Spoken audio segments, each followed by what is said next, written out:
chẳng là ngay nó cái dương một sắc xa tẹo toàn cho mùi ca render bình đó. Ok chẳng render cho thay dương viên là video hình tin video dành chồng và nó cứ chia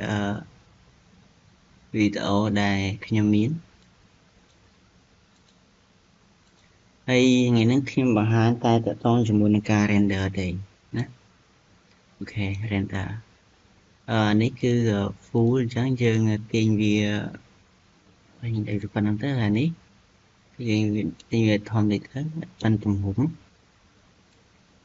ok chẳng tiếp tục cho muốn ca render cứ dương cho từក្នុង file sorry tiếp tục cho muốn ca render rồi cứ export nèនៅក្នុងកម្មវិធី Adobe Premiere គឺគេប្រើ export ចឹងនៅក្នុងពេលយើងចូលមកចូលយក file ហើយចូលយកទៅ export ឬគឺយើងប្រើ Control M សរខាត់របស់វាគឺ Control M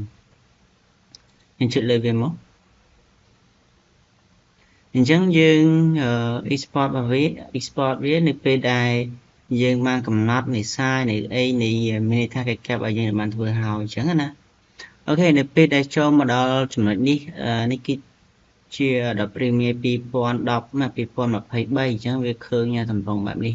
បើសិនជាទម្រង់2021អីវាជា style ផ្សេងណាអញ្ចឹងនៅក្នុងនេះដល់ពេលយើងចេញមកគឺមានទាក់ទងជាមួយនឹង media file YouTube social media អីអញ្ចឹងមានន័យថាបើសិនជាយើង export ហើយវា load ចូលដោយ slide ប្រវត្តិបើសិនជាយើងកំណត់លើ YouTube Twitter ឬក៏ Facebook អីមួយណាហ្នឹងនៅពេលដែលយើងកំណត់ទៅគឺវា load ចូលយើង export ទៅ render ទៅគឺវា load ដោយ slide ប្រវត្តិអីតែខ្ញុំអត់ទេខ្ញុំយក media file មានន័យថានៅពេលដែលខ្ញុំ render ទៅ export ទៅគឺវាចូលទៅក្នុង file របស់ computer របស់យើងស្រាប់ឯងណាអូខេហើយមកដល់ចំណុចនេះទាក់ទងជាមួយនឹង file name អ្នកគ្នាអាចសរសេរឈ្មោះលើនឹងបានដែរឧទាហរណ៍ថាខ្ញុំដាក់ថា test មកបាទហើយកន្លែងនេះវីដេអូរបស់យើងដាក់នៅណាអញ្ចឹងគឺយើងចូលក្នុង ID មកបាទចូលក្នុង ID ក្នុងហ្នឹងទៅហើយក្នុង cell បាទក្នុង cell ហើយបន្តមកទៀតយើងមើលកន្លែងនេះគឺយើងយក preset ណា preset នេះគឺទាក់ទងជាមួយនឹងទំហំរបស់វាឧទាហរណ៍ថាយក high quality 4K Full HD HD បាទធម្មតាអីអញ្ចឹងទៅប៉ុន្តែខ្ញុំយក Mesos ទាក់ទងជាមួយនឹង style មានន័យថាទាក់ទងជាមួយនឹង source ដើមរបស់វានេះ source ដើមរបស់វានេះមានន័យថាខ្ញុំធ្វើនឹងទៀងប្រមាណដែលទំហំប្រមាណហ្នឹងគឺខ្ញុំយកប៉ុណ្ណឹងតែម្ដងនេះយក source ដើមហ្នឹងប៉ុន្តែបើសិនជាយើងចង់ដូរ source ដូរអីយើងចុចលើនេះប៉ុន្តែជាទូទៅយើងត្រូវតែ follow ទៅតាម method ដែលយើងបានធ្វើហើយពីព្រោះបើសិនជាយើងដូរលើទីនេះដោយយើងអត់ទាន់បានកែដែលយើងបានកែវាផ្ទាំងកិច្ចការឬក៏ធ្វើកិច្ចការហើយវាអាចខុសតម្រង់ខុសកន្លែងអីអញ្ចឹងគឺយើងយកទំហំណាវាមកណាបើសិនជាយើងចង់កែគឺយើងត្រូវកំណត់វាពីមុនទៅហើយ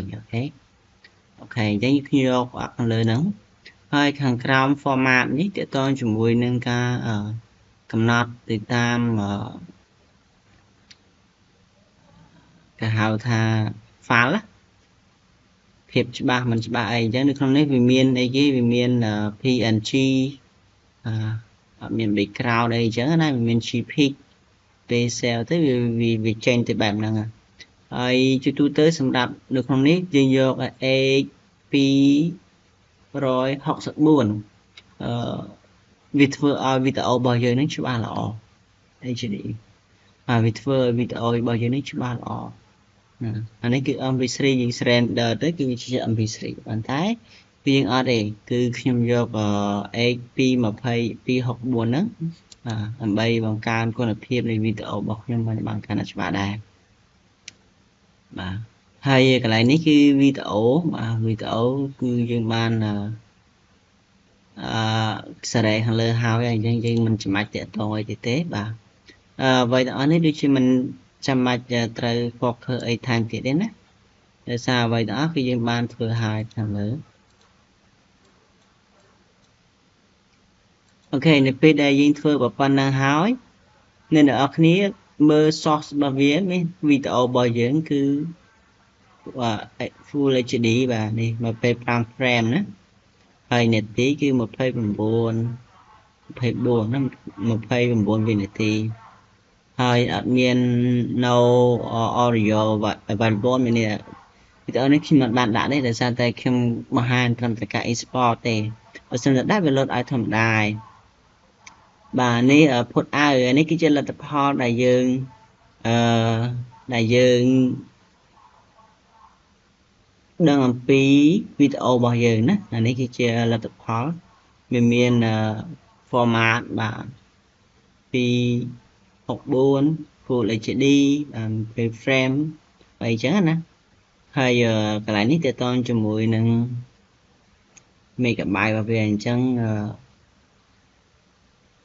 estimate file size របស់វាគឺ60 megabyte បាទគូ60 megabyte អូខេនៅពេលដែលយើងធ្វើហើយគឺយើងចាប់អាន render មកញ៉ា export មកណានេះ export កន្លែងនេះយើងចុចលើវាទៅគឺវារត់ឲ្យនេះរត់ឲ្យនឹងចាប់គឺអូខេហើយយើងទៅបើកវាតេស្តអញ្ចឹងតើតជាមួយនឹងការ export យើងប៉ុណ្ណឹងសិន